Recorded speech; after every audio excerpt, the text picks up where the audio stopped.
সকালের নাস্তায় এই সবজি ভাজিটাই সেরা। আমি তো সকালবেলা রুটি বা লুচির সাথে এই সবজি ভাজিটা প্রায় সময় করে থাকি। আমার বাসার সবাই অনেক বেশি পছন্দ করে। আশা করি আজকের রেসিপি আপনাদের অনেক ভালো লাগবে। তো প্রথমে এখানে সেদ্ধ নিয়ে নিচ্ছি পেঁপে। তো পেঁপেটাকে প্রথমে সেদ্ধ করে নিলে আর শক্ত থাকে না। তারপর 1 কাপ পরিমাণে পটল, 1 কাপ গাজর, 1 কাপ নিয়ে নিচ্ছি এখানে ঝিঙা, 1 কাপ আলু, আর একটু মোটা করে কেটে রাখা মিষ্টি কুমড়া এখানে 1 কাপ নিয়েছি। পেঁয়াজ কুচি দিয়ে দিলাম, কাঁচামরিচ ফালি দিয়ে দিলাম, তার সাথে দিয়ে দিচ্ছি রসুন বাটা এবং দিয়ে দিব এখানে জিরার গুঁড়া, একটু লবণ, একটু হলুদের গুঁড়া, দিয়ে দিচ্ছি এলাচ, তার সাথে দারুচিনি আর 2টা তেজপাতা। তো এখন যেটা করতে হবে, এখানে দিয়ে দিতে হবে পরিমাণ মতো তেল।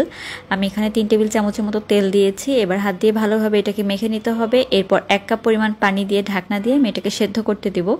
তো মোটামুটি ভালোভাবে সেদ্ধ হয়ে গেলে এখানে 3-4টা কাঁচামরিচ দিয়ে দিচ্ছি, আর কাঁচামরিচ দিয়ে আবারও ভালোভাবে নেড়ে একটু মিক্স করে নিচ্ছি। যখন এটা সেদ্ধ হয়ে যাবে এখন দিতে হবে বাগার।